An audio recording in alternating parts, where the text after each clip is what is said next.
everybody, we're at a new pool today. We already poured the floor. I shot a little bit of video on it. Don't even know if it'll make the cut. It's just the same thing as the last time. I'm gonna get into better detail this time. Everybody was asking about rebar. Everybody's asking how we cut up the rakes. Everybody's asking about specifically how the liner track attaches. A lot of really good detailed questions you guys have been asking. So I'm gonna try to shoot more of that on this pool.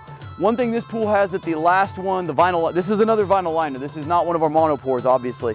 But this one has got an L shape, and in this L, we will do custom stair shape that will be covered by the liner. So that's a whole different ball game than that last one with the thermoplastic stairs. These are, I mean, there's a lot more, utility to these. Nice wide stairs, some swim ledge and all that. But it's also a lot more work and a little bit more money. So, there's reasons to use both. But anyway, I'm gonna get into this one right now, and I'll try to show the time lapse today because last time I missed it, my GoPro turned off. But anyway, stay tuned. I'll bring you this one in full. Okay, guys, we're just gonna show you a little bit of the bottom pour again. Like I've said before, the finish is really not that important. We just want it to about a Fresno finish, but the flatness is ultimately very important. It makes stacking the block much easier. So they're paying a lot of attention to grade, not as much attention to finish, because we'll use liner foam under the liner. Okay, guys, we're drilling and doweling and we're actually using LiteBar on this pool. It's a vinyl liner pool. It's a lot easier to bond. We'll use some steel verticals every so often to just kind of give it a bond around the pool with the concrete. But I'm just going to show you real quick how the first two rows, you're not worried about level. I mean, they're loose on the ground right now. So I'm going to take the second row of corners. We got a horizontal rebar and the vertical dowels in the concrete, epoxied in. So you're going to snap this corner on opposite the one prior. Now on the corners on Fox blocks, you do a vertical. Come in here. I'm going to get in close. I'm going to show you. Shine it right down here. So the vertical connection, you go in the middle of these 6-inch blocks, and you go on each side of the corner. If I can keep from dropping those clips, that's only $1. Anyway, I'll reach down there and grab it. Okay, so, and then you do on all the first two rows, you're gonna go one web from the end. So back up and I'll show you. So you don't do the out, so we'll still strap the horizontals together here in a second. So you go one from there and do the vertical. And what that does is it kind of grabs everything horizontally and vertically. So I'll take this horizontal and I'll just kind of show you real quick where the webs go. I'll grab 4 clips. 2, 3. All right, so horizontally, we go straight across the joint and we go, come here, I'll show you, we go outside edges. And what that does, that really sucks these blocks together. And then I come one over and I hook, row 1 to row 2. And I do it down here as well. And if you step back for a second, I'll just show you how much that connects. Look, the whole thing is one piece now. And that's kind of how we start. Now, once we get 2 rows all the way around, the whole thing's kind of a monolithic thing. We'll get the laser out, we'll shim this thing perfectly level, and we'll spray foam under it, and it glues it to the concrete level. At that point, it's stable as can be. You can almost walk on it. We'll keep working our way around the shallow end of the pool, running a horizontal course. I'll show you in a minute. The horizontal course is offset. Our first set is on the inside, one nub off of, it goes like, here's the middle. We'll go on the inside right here, and then the next row will go here, and the next row will go here, and the next row will go here. So when you're looking down, you've got 2 runs of rebar like this, and that's actually how you put the rest of your verticals in. You thread them down in between, so as all they can do is move around this much and about 8 inches this way. So you don't have really to tie your verticals, you just thread them down in on top of the dowels and you're set. So anyway, I'm gonna show you real quick in a minute how to actually cut up the rake. It's a real simple layout tool, and then we're just gonna burn this thing out. So, okay guys, so to cut up the rake is pretty simple. I mean, you don't have this on most houses, but if you're doing a pool, they do have a couple. You can pour footers, then build a wall, then pour your floor inside of it. But it's like a whole extra pump, and you can do that. You can do it this way and avoid it. So you're gonna set that right there so the bottom edge is exactly where it would be once this thing is sitting level. And we know this measurement, and so we're gonna pull the level across here. Throw me your tape. real quick. So you're gonna get that level. And it's right there. So, and then we're gonna take that, and it's very unscientific, but we've got 5 inches. So we're gonna go from 13 inches to 5 inches. And we'll just mark that on here from the top. So we'll go 13, and then we'll go to 5. We'll lay our straight edge across, mark that, cut it, and set it in here. As you can see, we've already done that there, we've done it over there. And we'll just work, and then we'll have another smaller piece. A lot of times the cutoff will work opposite. Then we'll run this next run, and it'll actually, looks like it'll actually get to the shallow end, or very close. So anyway, that's cutting the rakes. Like I said, I'm just trying to give you a lot more details on this.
Okay guys, we're getting ready to pour this. The concrete's delayed about an hour, so real quick, I just kind of want to show you what we're doing on this one. It's a little bit different. We're using lite bar, which is fiberglass rebar. Actually, with the price of steel right now, it's actually cheaper by about 10 cents a stick. And I'm pretty impressed with this stuff. It's very, very strong. It's actually got stronger strength than steel, supposedly. And I'm gonna show you just a straight down shot. See how we offset the rebar every other row. I don't know if I can get this down in here. Let's see if I can just rotate it here. And then we drop the verticals in between. And that's actually, so the rebar can move around a little bit in a typical pour, but it can't get out of the center because it's wedged between multiple bars, and it can only move 8 inches this way. And so as the concrete gets around it, it gets entrained pretty quickly in the first pass. So anyway, I just kind of wanted to show you that. That's what we do it with steel the same way, but that's how rebar works in a 6-inch form anyway. 8s, 10s, and 12s all have different layouts that are kind of given to you in the book. And sometimes, depending on tensile strength requirements, you may have more rebar, but that's sort of the basics. Is you just go in and out per course and drop the verticals in every 32 inches.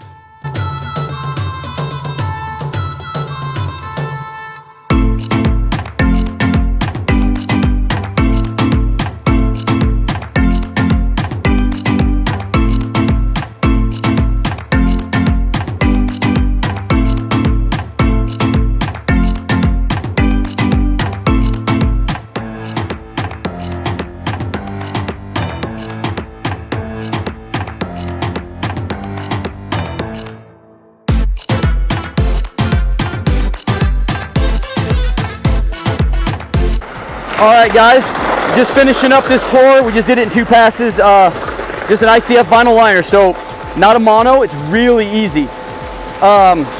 Very low pucker factor on this one compared to a mono pour. The tallest walls are about 7 feet. The only complicating factor at all is that we're pouring up a rake. So you want to start in the deep end so you weight it down, and the shallow end isn't trying to push, obviously, downhill. So that's the only thing we do.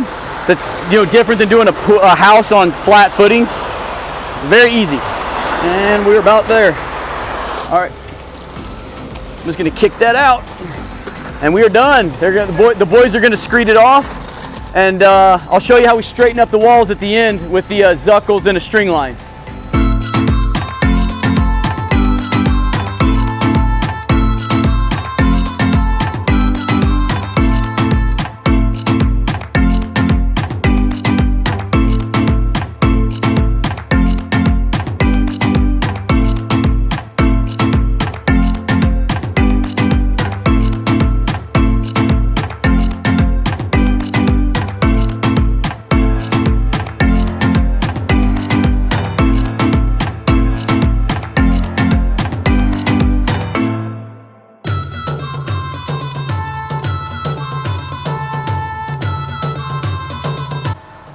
Okay guys, just kind of wanted to show you what we do with these walls to get them really straight.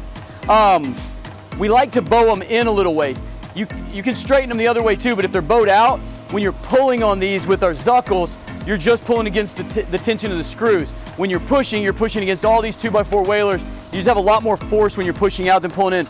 This is one of our zuckles, and it just bolts to the floor, and then we have a little nut setter that goes on our impacts, and we're able to just zip this Acme thread in and out to move this wall with ease, even though it's got several thousand pounds of concrete. So what we do is we put a block system down that's 1.5 inches out. And so right now I'm at 1 inch. So we got to go out about 1/2 inch. So go ahead and zip it for me, buddy. Go ahead and hit it. There's an 1/8, there's a 1/4, there's 3/8, and there's a 1/2. So, as you can see, it looks a lot straighter. I'll come back here and check this guy. It's off by about 1/16. It needs to go out.